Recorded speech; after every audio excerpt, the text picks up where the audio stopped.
би Америкийн хувьцаанд дээр бол оны төгсгөл хийгээд 2026 оны бүтэн 1 жилийн хугацаанд маш өөдрөг буюу бүүлиш хүлээлттэй байна. Яагад бол Америкийн суурь макро эдийн засгийн орчин хүчрхэг хэвээр байгаа тийм.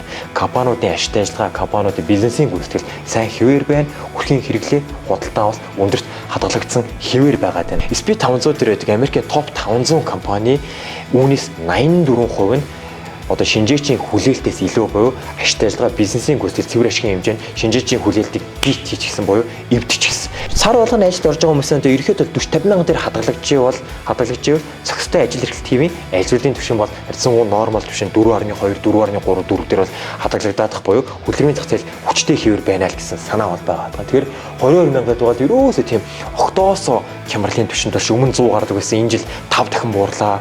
Энэ сар агуу муу гарч ийн өмнөх сараас 50 мянгаар буурлаа гэдээ бид нар хөрөнгө оруулж айгаадах тийм зүйл бол ерөөсөө биш ээ. Нөхцөл байдал угаасаа өөрчлөгдсөн гэдгийг бид нар аягүй сайн бол ойлгох хэрэгтэй. Динамик түвшинд бол солигчод байна шүү дээ. Ганц яах зүйл гэвэл бид нар макро орчин за энэ хөдөлмөрийн зах зээлийн тайлангууд заримд бол муу гарлаа. Макро орчин муутахад айхаас илүүтэйгээр хамгийн гол хувьцаанд хөрөнгө оруулж байгаа бонд хөрөнгө оруулж байгаа хүмүүсийн айх нэг зүйл бол инфляцийн тайлан. За өнөөдрийн дугаар дээр хэдүүлээ Америкийн хөрөнгөний зах зээлийн талаар ярилцсан. Буюу 9 сарын 8-ны байдлаарх market update-ийг хийнэ гэсэн үг. За чухал анализ дээр гадаад зах зээлийн дугаарууд дээр сүүлийн хэдэн саруудад хэдүүлээ Америкийн зах зээлийн талаар ерөөсөө ярьсангүй. Тэгэхээр өнөөдөр бол market update хийе гэж. За агуулгын хувьд бол мэдээж Америкийн хувьцааны индексүүд одоо ямар байдалтай байна, хувьцааны аш яагаад дээд хашаа дахин шинжилсээр байна. Үргэлжлүүлээд Америкийн суурь эдийн засгийн орчин үнэхээр хүмүүсийн яриад байгаа шиг муудаад байна уу? Тэр ажил эрхлэлийн тайлан шиг эсвэл хүчрхэг хэвээр байгаад байна уу гэдгийг нотлно. Мөн компаниудын бизнесийн гүйтгэл хэр түвшинд байгаа. Хоёрдугаар үйлдвэрлэлийн тайлангууд хэрхэн гарсан үргэлжлүүлээд Америкийн бодлогын хүүний талаарх хүлээлтүүдийг за үүнтэй холбоотойгоор засгийн газрын бондын өгөөж буюу урт хугацаат хүү яагаад буураад байна? Оны эхнээс ам долларын индекс яагаад 10 орчим хувиар буучив? Хамгийн гол нь чухал анализын гол концепц агуу эдгээр слайд анализ тон үзүүлэлтүүд дээр үндэслээд хэдүүлээ ам доллар дээр хөрөнгө оруулалтаа ирэх онд за оны төгсгөл 2026 онд ямар байдлаар төрөлжүүлэх юм бэ гэдэг хөрөнгө оруулалтын зөвлөмжийг ерөнхийдөө танд бол хүргээд явнаа. За агалуу руу орохоос өмнө би танд шууд дүгнэлтийг хэлэхэд бол би Америкийн хувьцаанд дээр бол оны төгсгөл хийгээд 2026 оны бүтэн 1 жилийн хугацаанд маш өөдрөг буюу бүүлиш хүлээлттэй байна. Яагад бол Америкийн суурь макро эдийн засгийн орчин хүчрхэг хэвээр байгаа тийм. Компаниудын ашигтай ажиллагаа, компаниудын бизнесийн гүйцэтгэл сайн хэвээр байна. Хүрхийн хэрэглээ худалдаа авалт өндөрт хадгалагдсан хэвээр байгаа тийм. Тэгэхээр үүнтэй холбоотойгоор нийт хувьцаан дээр бол бүүлиш байгаа тийм. За буюу энэ агуулга дээрээ би яагаад саяны одоо эдийн засаг хүчрхэг байгаа, компаниуд ашигтай байгаа, хувьцаанд өөдрөг байгаа гэдгийг нотлон гэсэн үг. За ингээд шууд агалуургаа орцгоё. За бид нар 2000 одоо энэ оны эхэнд 2 сард байна уу? Гадаад зах зээлийн 13, 14 дахь дугаар дээр 2025 оны Америкийн хөрөнгөний зах зээлийн ерөнхий хүлээлт аутлыг бол 2 хэсэгт байгаад ярьсан байгаа даа. За нэг дугаарт нь бол байд сценари буюу сөргөөр харж ярьсан. Нөгөө талдаа энэ бол магадлалгүй багтай гэж үзээд ерөнхий хүлээлт буюу өөдрөг хүлээлтийг нь ярьсан байгаа даа. За тэгэхээр ингээ өнөөдрийн байдлаар оны ер нь төгсгөл ойрцсон ихний 3 улирал дуусчихсан ингээд хараад үзэнгүүт бид нар яг л хүлээлт дагуу олон улсын шинжээчдийн хүлээлт дагуу Америкийн хувьцаанууд мөн л адил хоёр оронтой тоотой өсчихсэн хувьцааны дээд индексээ бол шинжилсэн хүчрхэг хэвээр байгаа юм. Бодлогын хүү айлын буурах цикл рүү бол орчихсон байгаа даа. За би энэ өөдрөг хүлээлтийг тавихын тулд хамгийн том нэг хөшүүргийг бол ярьж исэн байгаа даа. Тэр бол Трампын эдийн засгийн бодлого байсан. Буюу Трампын мөрийн хөтөлбөр за 1 сард ерөнхийлөгч болсон түүнтэй холбоотойгоор эхний ер нь хаваржин бол том галийн тарифын асуудалтай айгүй өндөр сүрдүүлэг төвчнөлтүүдийг бол хийсэн байгаа даа. Тэгэхээр би өөдрөөр харахын тулд гол асуудал нь юу гэж тавьсан бэ гэхээр Трампын эдгээр барьж байгаа одоо энэ галийн тарифын сүрдүүлгүүд нь яг бодит байдал дээр хилцээрийн түвшинд очиод хэрэгжихгүй харьцангуй бага түвшинд хэрэгжин бодит дээр бол энэ ердөө хилцээр арга зал мэх сүрдүүлгийн нэг хэлбэрээ гэж ярьж исэн байгаа. Тэгэхээр ингээд бодитоор бол өндөр бол тэр бол харьцангуй биелээ олчихсан гэж бол хэлж болно. Яагаад гэвэл Америк худлааны алдагдлаа том улсад байгаа харьцангуй гадаад худалдааны хилцээрээ бол амжилттай хийгээд дуусчихсан. Бодит дээр 40%, 30, 50% гэж тавьж исэн бол үүн хүлээлтээсээ бага буюу 15%, 20% гээд харьцангуй баяа л нөгөө шинжээчдийн ярьж исэн дагуу хилцээрийн нэг арга зал гэдэг нь бол тодорхой болчихсон байгаа. За ингэнгүүт юу болж байна гэхээр Америкийн зах зээл, дэлхийн хөрөнгөний зах зээл дээр ерөөсөө тодорхой бус байдлын эрсдэл гэдэг зүйл чинь харьцангуй буураад нөхцөл байдал ойлгомжтой тодорхой болоод ирж байгаа. За ингэж хэлээ та бодвол Японы одоо ингээд том автомашин үйлдвэрлэгч компаниуд Америктэй анх 25-30 гэж ярьжсэн бол 15% дээр тохиролцоонд хүрсэн. За үүнтэй холбоотойгоор компаниуд бүгд эх оны ашигт ажиллагааны төлөвлөгөө, бизнесийн төлөвлөгөө, хувьцаа эзэмших материалаар танилцуулчихсан. Тэгэхээр Галлийн тарифын асуудлууд өөрөө тодорхой болно гэдэг чинь тодорхой бус байдал арилснараа компаниуд иргэд хөрөнгө оруулж өрхүүд өөрөө хэрэглээ хөрөнгө оруулалтаа идэвхтэй хийж эхэлж байгаа хэрэг. Тэгэхээр тодорхой бус байдал байгаа л байвал бүх талууд одоо арцнаад танчдаг гэсэн. Үүнтэй холбоотойгоор эдийн засаг бол агшдаг. Тэр нэг uncertainty risk гэж яриад байгаа тодорхой бус байдал гэдэг эдийн засагт ийм хүчтэйгээр нөлөөлд юм шүү. Одоо л харьцангуй байдал дээрдлээ. За ингээд слайдуудыг хараад үзвэл уламжлалцаар Америкийг төлөөлөх гол хувьцааны дөрвөн индекс маань зэрэгтэл харагдаж байна 9 сарын 8-ны байдлаар. За ингээд бас яаж вэ? Бүгд ингээд дунджаар ороод оны эхнээс 10 орчим хувийн хувьцаанууд пүлдээ өсцгөөч гэсэн. Одоо дандаа дээд үеийн оргил ханш дээр байгаа тань. За Америкийн урт хугацаат хүү за $10 индекс бол хоёулаа нэг 10-11%-аар унсан байгаа тань. За үүнийг бол би дараагийн слайд дээр бодлогын хүүгийн хүлээлттэй уялдуулаад танд бол тайлбарлана. За дараагийн слайд руу идэл бол орцгоё. Макро эдийн засгийн суурь үзүүлэлт бол доор харагч энийг хэлээ дараагийн слайд руу бас ярьчих. За би дүнэлтээс хэлэхэд бол макро эдийн засаг хүчрэг хэвээр байна гэдгийг бол ярьж исэн. За үүнийг одоо нотлъя. За зүүн талын график дээр Америкийн бодит эдийн засгийн өсөлт харагч байна. Бодитоор ш. За ингээд харуул эдийн засаг хүчтэй хэвээр буюу 25 оны эхний хагаст Америкийн эдийн засаг 3.3%-аар бодитоор бол өссөн байгаа даа. Сүүлийн жилүүдийг ингээд хараад дандаа 3%, 2.4. За ингээд энэ дээр бол сүүлийн 2 жилээр бол харагдаж байна. За яг 25 оны 1-р улиралд Америкийн эдийн засаг бол сүүлийн 3 жил байгаа үгээр бол 0.5%-аар агшсан. За одоо ингээд өнөөдрөөс бол төсөл байдал саяныхтай холбоотой адилхан өөрчлөгдсөн. Макро эдийн засгийн орчин бол тодорхой болчихсон. Тэр үүнтэй холбоотой бол 3.3% бол маш хүчтэй байгаа тийм. Тэр Америк шиг том 40 их найданы эдийн засаг ер нь бол бодитоор нэгээс дээш, за 1.5-2%-аас дээшээр ирсэн гэдэг бол маш хүчрэг байгаа бол илтгэж идэм аа. За Монгол одоо юу гэдгийг хөгжиж байгаа emerging market-ийн улсад бол 6-7% бол өндөр гэдэг бол Америк шиг том эдийн засаг дээр ер нь л 1.5 даваад явхад бол маш хүчтэй гэж ярьж идэг. Ер нь 26-27 оны Америкийн потенциал өсөлт нь бол ер нь бол шинжээчнэр бол 2% гэж хард юм билээ бодитоор. За гэтэл бодитоор бол 3.3% байгаа хот. За саарлангийн график дээр дэлхийн хамгийн том хөрөнгө оруулалтын банк болох Goldman Sachs-ийн оны эцсийн байдлаар төсөөллийг тавьсан байгаа тийм. За энэ банк бол харьцангуй хатуу буюу сөргөөр хардаг байгаа. За гисэн ч гэсэн бодитоор 1.3% мөн адил хүчтэй өсөлтийг бол харуулсан л байгаа. За бусад хөрөнгө оруулалтын банк Bloomberg-ийн тэрийг харуул дунджаар 1.5-аас 2% байгаа. Өөдрөг төсөөлт. За миний хувьд ч гэсэн мөн адил 1.5, 1.6-гийн бодит өсөлтийг бол үзүүлэх бол бүрэн боломжтой эдийн засаг бол хүчтэй байгаа. За нэг талд ийм. За нөгөө талд бол компаниудын ашиг нөгөө хувьцаануудыг чинь өсгөдөг гол суурь гүйцэтгэлийн гүйцэтгэл Америкийг авч явдаг компаниудын бизнесийн гүйцэтгэлийг хараад үзье. За 2025 оны 2 дугаар улирлын байдлаар Q2 тайлангууд түрүүн бол танилцуулалтад бүгд бол дууссан байгаа. За энэ дээрээс би зөвхөн тань нэг хэн тоолоход SP 500 дээр байдаг Америкийн топ 500 компани үүнээс 84% нь одоо шинжээчийн хүлээлтээс илүү буюу ашигтай ажиллагаа бизнесийн гүйцэтгэл цэвэр ашигын хэмжээнд шинжээчийн хүлээлтийг бит хийчихсэн буюу эвдчихсэн. Тэгэхээр 500 компани 84% нь хүлээлтээс илүү өндөр өссөн гүйцэтгэл сайн байгаа гэсэн. Зөвхөн нэг график дээр танд харуул сүүлийн 2 жилээр мөн адил харагч байна. Америкийн нийт компаниудын татврын өмнөх цэвэр ашигыг нийлбэрийг энэ дээр харуулж байна. Тэр $1 илэрхийлж байгаа. За ингээл хамгийн сүүлийн байдлаар Q2-ийн байдлаар харахад 25 оны 2 дээр 3.9 их найд үндсэндээ 4 их найд Америк долларын цэвэр ашигтай бол ажиллаг байхны татврын өмнөхөөр ингээ хараад үзлээ. За энэ чинь өөрөө өмнөх улирлаасаа 2% өсчихсэн. Өмнөх жилийн мөн үе буюу нөгөө 3.8 их найдаас 5% өсчихсэн. Тэр ингээл харалтаа Америкуудын бизнесүүдийн гүйцэтгэл бол ашигтай ажиллагаа өндөр хэвээр байгаа даа шүү. Юу нөгөө тарифын асуудал, юу нөгөө цагаачд буурсан ажил эрхлэлт олдохгүй байгаа, макросол байгаа. Ерөөсөө тийм байхгүй байна. За тэгэхээр ч бол мэдээж хүлээлтийн дагаад одоо том хайтек компаниуд дээр хувьцаанууд нь бол өсөөл байгаа, дээд хашаа энэ индекс дээр олж байгаа шинжилэл байгаа. Яагаад гэвэл хүлээлт нь хөрөнгө оруулалтын огт урмыг болохгүй байна. Улмал шинжээчийн хүлээлтийг бий тэгэл эх оны төсөөлөл нэмэгдүүлэл байгаа. Тэгэхээр суур гүйцэтгэл нь өөрөө ийм сайн байгаа гамаа. За тэгэхээр нэг макро түвшинд бол иймэрхүү байгаа. За макро гэснээс хамгийн сүүлд өнгөрсөн 5 дахь өдөр за нэг шинжээчнэр эдийн засгчнэрийг хэвээр айлгаад авсан Америкийн макро эдийн засгийн нэг тоо маш муу гарсан байгаа. Тэр бол хөдөлмөрийн зах зээлийн тайлан 5 дахь өдөр танилцуулагдсан байгаа. За би гадаад зах зээл Америкийг ярих болгондоо хөдөлмөрийн зах зээлийн тайлан бол ярьдаг байгаа. Яг бол би гэлтгүй дэлхийд даяар тэр тайланг харж идэг хөрөнгө оруулагч нар хүлээж идэг байгаа. Яг бол энэ улсын чинь эдийн засгийн 70-80%-ийг нь авч явдаг эрэлт хэрэглэгч нь бол Америкийн өрх байд юм аа. Хэрэглэж хувь хүмүүс байд юм аа. За тэр өрхийн орлого юунаас бүтд юм бэ? Буюу энэ эдийн засгийн чинь деманд нь хаанаас ундардсан бэ гэвэл хөдөлмөрийн зах зээл буюу цалин хөлс багтах. Тэгэхээр бид нар Америк эдийн засгийг харъя гэвэл хөдөлмөрийн зах зээлийг заавал харах хэрэгтэй байлгүй. Тэгэхээр нөө non fair and fair гэдэг чинь ийм хүчтэй тоо хөрөнгө оруулалтын ийм ач холбогдолтой тоо байд. За хэдлээ тийшээ дэлгэрэнгүй ороод дараагийн слайд руугаа яриад үз. За 8 сард Америкт хүмүүс хүлээхдээ 70 мянган шинэ ажлын байр бий болно. Гарсан халсан шинээр оржсэн ингэ нийтлэг цэврээр 70 мянган хүн ажлын байртай болно гэж хүлээж ирсэн нийтлэг хүлээлт төр.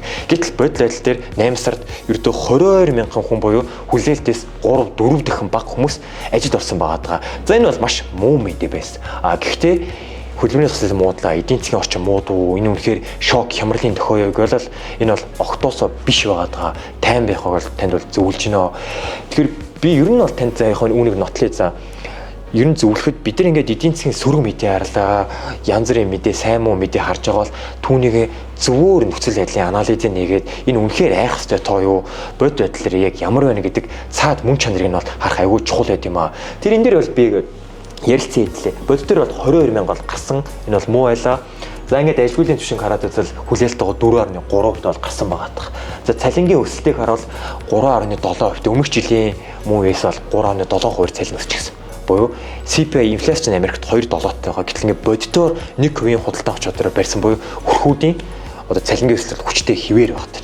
За өмнөх сартай харьцуулахад 0.3 буюу мод хүлээлттэйгоо байгаа. За бисэл яагаад 22 мянга гэдэг бол айх ёстой тоо биш ээ. Тийм шок хямрал бол огтоосоо биш. Тайвшир хөрөнгө оруулалт битээ гэж хэлээд байна гэвэл бид нар баруун талын график дээр сүүлийн 4 жилээр нөгөө сар болгоны ажилд орсон шинэ хүмүүсийн тоог нь босоо багнан график дээр харуулсан байгаа. За ногоон дээр бол ажилгүйдлийн түвшинг бол харуулж сүүлийн 4 жил тогтмол буурсаар одоо яг 4.3 гэдэг бол өмнөх сараас 0.1-ээр нэмэгдсэн чарцсангүй нормал боломжийн тоо бол ажилгүйдлийн түвшинг. Тэгэхээр хамгийн гол нь шинэ ажилд орсон хүмүүсийн тоо гэдэлээ харъя. За босоо багнан график дээр би сүүлийн 1 жил за 2023 он бүтэн дээр нь 2 жилээр нарт үзвэл улаан өнгийн шуумыг бол татсан байгаа тийм. Бид нар энэ дээр break even одоо хөдөлмөр эрхлэлтийн өсөлт гэдэг нэг зүйлийг бол ярих хэрэгтэй. Буюу ажилгүйдлийн түвшинг хамгийн голоор ажилгүйдлийн түвшинг тогтвортой түвшинд байлгахын тулд шинэ ажил эрхлэлийн түвшин ямар түвшинд хадгалах ёстой вэ гэдэг тийм зохистой харьцаа үзүүлэлтүүд бол байж идэг. Түүнийг break even одоо ажил эрхлэлтийн өсөлт гэж яриад байгаа.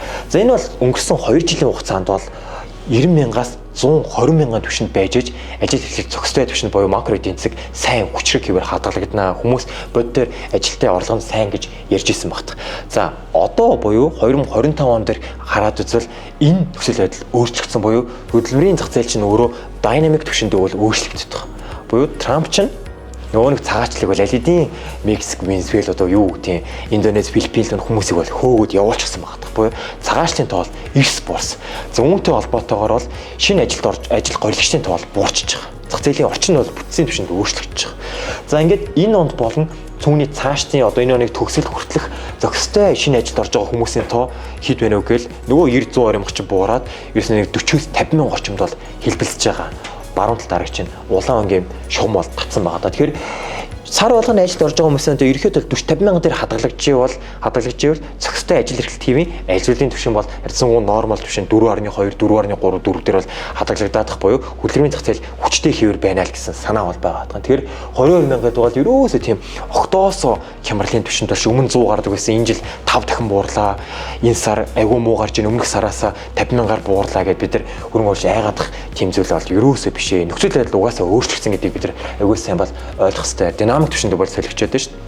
Их саруудад ч гэсэн магадгүй энэ бол ер нь 70-80 гэдэг тоо бол гарахгүй бах 30 гээл тийм түвшинд л гарна. Яг л цагаачлалын тоо бол уусаал буурчихсан багтах. Одоо барьж чадсан сензорын бодлоготой ч хамаарат нөхцөл байдал гэсэн өөрчлөгдөж шít. Бид нар тэгэхээр түүнд дагалдаад бас хувьсах шаардлага бол үүсэж байгаамаа.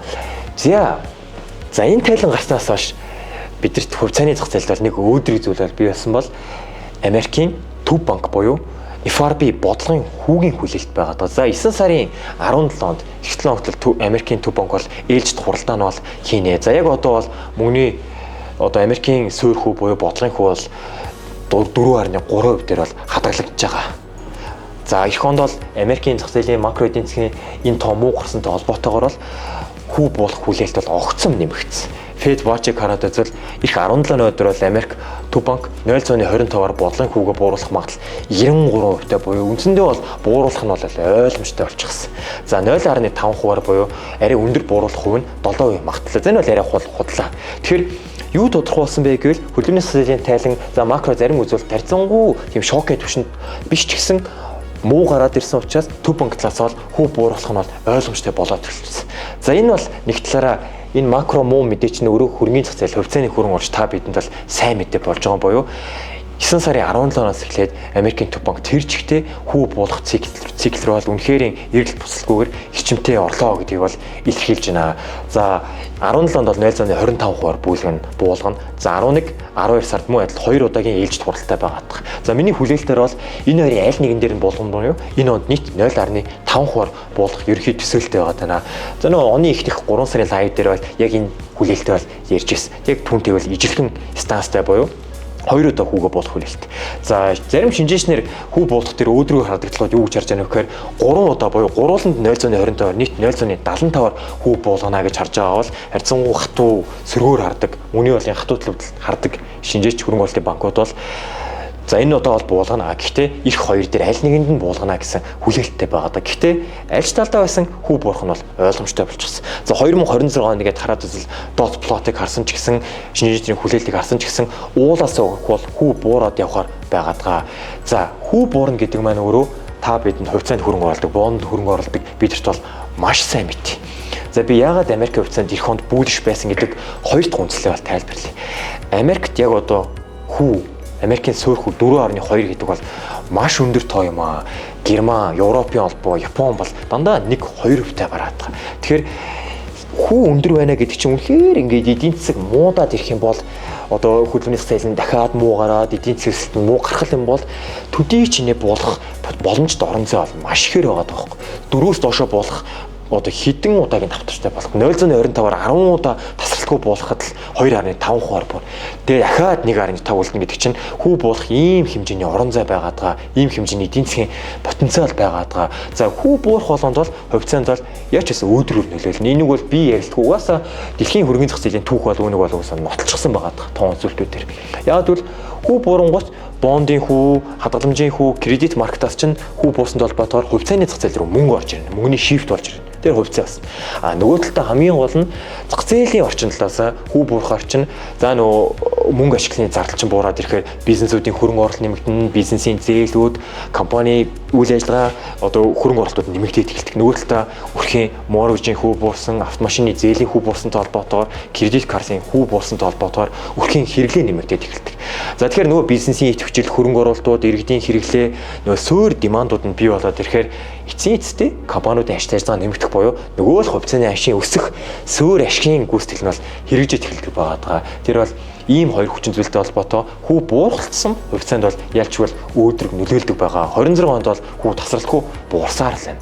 За үүн дээр бид нар ганц яах зүйл гэвэл бид нар макро орчин за энэ хөдөлмөрийн зах зээлийн тайлангууд зарим тохиолдолд муу гарлаа. Макро орчин муутахад айхаас илүүтэйгээр хамгийн гол хувьцаанд хөрөнгө оруулж байгаа бонд хөрөнгө оруулж байгаа хүмүүсийн айх нэг зүйл бол инфляцийн тайлбар. Их 7 хоногт бол инфляцийн 8 сарын тайлан бол танилцуулт нь яг бол 2.7% байна. Төв банкны зээлт 2-оос бол стил өндөр хэвээр л байгаа. Төв банк бол 2 дээр авчихыг бол хүсэж байгаа. За нөгөө нэг одоо эдийн засгийн орчинтой холбоотой, эдийн засгийн эргээд хүчрэх байгаатай холбоотой, за Трампын хичнээн жоохон тодорхойгоор буурсан ч гэсэн тарифын нөлөөлөлтөй холбоотойгоор CPI бол харьцангуй өндөрт хадгалагдах баг зэрэг өсөх хүлээлт бол яалч бол байгаад байгаа. Хэрвээ энэ тоо чинь эргээд 3% рүү ороод 3.1% ороод ирвэл Төв банк талаас яах вэ гэхээр зорилттой түвшин 2-оос нь холдоод ирэхээр нөө хүү бууруулах давтамжаа байхгүй болгочихно. Буюу хүү буурах хүлээлт нь тэр чигтээ заавах чинь. Тэгэхээр бид нар хөрөнгө оруулж байгаа хамгийн том аюуллал ерөөсөө макро орчин гэхээс илүү CPI-ийн хүлээлтийг бид нар аягүй сайн харах хэрэгтэй байгаа.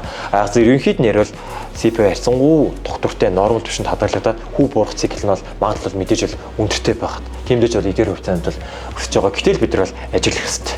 За хоёр дахь нэг хүчин зүйл үнэн юу байгаа гэвэл Америкийн хайтек хувьцаанууд компаниудын үнэлгээ бол яалчгүй өндөр байгаа.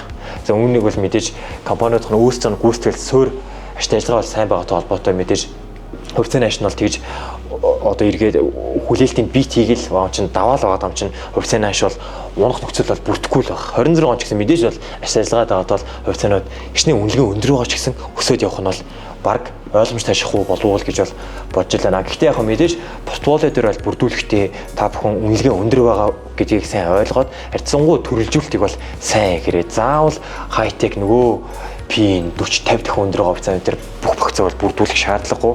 Өөр үнэлгээ харьцангуй боломжийн зөндөө Америк компаниуд байгаа. Тэдгээр дээр багцаа бүрдүүлэхийг зөвлөе. Салбар нь бол ямар ч үйл зөвлөсөн. За би тавьд зөвлөхөд хайтекийг зөвлөж гин, санхүүгийн компаниудыг зөвлөж гин, өөр бусад биотек ч гэсэн эсвэл квантын компьютер ч гэдэг юм уу. Нөө хайтекийн сүүлд дарагдсан боломжтой потенциалтай зөндөө хувьцаанд бол байгаа. За хувьцаан дээр бол нэг юмрх. За нөгөө талдаа бол бондыг хэдлээ бол ярилцъя. За дараагийн слайд руу оръё. За Америкт бол бодлогын хүү буурах нь бол ингээд ойлгомжтой болчихлоо. Хүү буулгах цикл бол нэгд эхэлчихлээ гэж ярьж байна. За үүнтэй холбоотойгоор Америкийн урт хугацаат хүү буурж ин буюу Америкийн 10 жилийн хугацаанд бондыг өгөж бол буурж байна. Баруун зүүн талын график дээр харж байна. Хөнгийн график дээр оны эхнээс SP500 ногоо хөнгийн график нь бол нөгөө 10 жилийн хугацаанд засгийн газрын бондын жилийн өөжийг илэрхийлж байгаа гэсэн. За ингээд тэр бол буурсаар хагаад сүүл энэ хөдөлмөрийн засгийн тайлан танилцуулагдаад хүү буурах нь ойлгомжтой болчихгоос огцом 4.4-өөсөө 405 буюу үндсэндээ бараг 0.4 0.5% эрс бууцсан байгаа нь хөнгийн графикт сүүлд бол харагдаж байна. За яагаад Америк бондыг өгж буураад байна гэж л хүү буурах нь ойлгомжтой болсон чинь үүнд хоёр хүчин зүйл нөлөөлж байгаа. За нэгдүгээрт ирээдүйд хүү буурах нь ойлгомжтой болчингууд хөрөн урагч нар яадаг вэ гэхээр одоо хүү өндөр байгаа дээр 4.2 суурь хүү өндөр байгаа дээр бондын хүү өндөр байгаа дээр засгийн газрын бондын корпоратив бондуудын хүү өндөр байгаа дээр одоо хөрөнгө оруулалтыг хийгээд авъя. Ирээдүйд хүү буурахаас өмнө амжаад худалдаад авъя гэдэг мөнгө урсгал орчиж идэг. За худалдаж авах тусам бондын үн өсдөг. Засгийн газрын бонд тэр корпоратив бондуудын тэр үн өсч идэг байгаадах. Тэр үн өсөнгөт мэдээж үн өгөөжийн уруу хамааралтайгуу өгөөж нь бол буудаг байгаадгаа. Нийлсэн үнээсээ даваад иргэн төлөвлөгч номинал үнээсээ даваад маркет прайс өсөд ирэхээр yield нь бол буух нь ойлгомжтой. За нэг дэх шалтгаан бэл энэ. Хоёр дахь шалтгаан бол хүү одоо ингээд буурж яана гэдэг нь юу илэрхийлээд байна гэвэл их хугацаанд Америк эдийн засгийн хөлөлт харьцангуй тогтворж жоод хүү буураад ирэх нь инфляц буураад ирэх хүлээлттэй холбоотойгоор fixed income-ийн хөрөнгө оруулалтын аттрактив байдал нэмэгддэг буюу одоо боддоор бондын купоны одоо танд эрхчлэлийн хүү орж ирэх үлрэл тутам хагасчил тутам орж ирэх $10 купоны чинь орлогын бодит худалдах авч чадвар нь өндөрт хадгалагдаад эхэлдэг гэсэн. Буюу нэг инфляц хүн хүч нь бол бага хогтношд хорогдуулт байхгүй болчихдог. Тэгэхээр бондын одоо хөрөнгө оруулалтын давуу байдал нь бол ингэж бол нэмэгддэг байх нэ. Үүнтэй холбоотойгоор л бондын үн өссөн өгөөж нь буусан байдалтай харагдаж байна. За хэдүүлэнгийн хувьд бол яг хөө гэхээр яг одоо бол Америкийн засгийн газрын бонд хөрөнгө оруулалтыг зөвлөж гин яагаад бол хүү өндөр байгаа дээр нь авахыг зөвлөж гин мөн их 1-2 сарууд их хугацаанууд бол бондын прайс ч гэсэн өсөх хүлээлттэй байгаа даа. Заавал Америк гэлтгүү, Америкийн корпорат гэлтгүү, Монголын евро доллар бондууд ч гэсэн мөн ажил emerging market-ийн бондуудын үнэ ч гэсэн тодорхой хэмжээгээр өсөлтөг нөлөөлөлттэй байгаа хүү буурах циклтэй холбоотойгоор. Тэгэхээр одоо бол Монголын засгийн газрын бондуудын өгөөж нэг хугацаас хамаараад 5-аас 6.6% өгөөжтэй байгаа. За компаниуд бол нэг 7-оос 11 орчим хувийн жилийн yield-тэй байгаа. Тэр одоо бол бондод бол хөрөнгө оруулалт тохиромжтой үе. Яагаад бол Америк суурьтай актив чинь бодлогын хүн бол буурах нь шүү. Бондуудын үн бол их хугацаанд бол бага зэрэгээр энэ хүлээлттэй холбоотойгоор өсөх хүлээлттэй байх шүү гэж зөвлөж байна.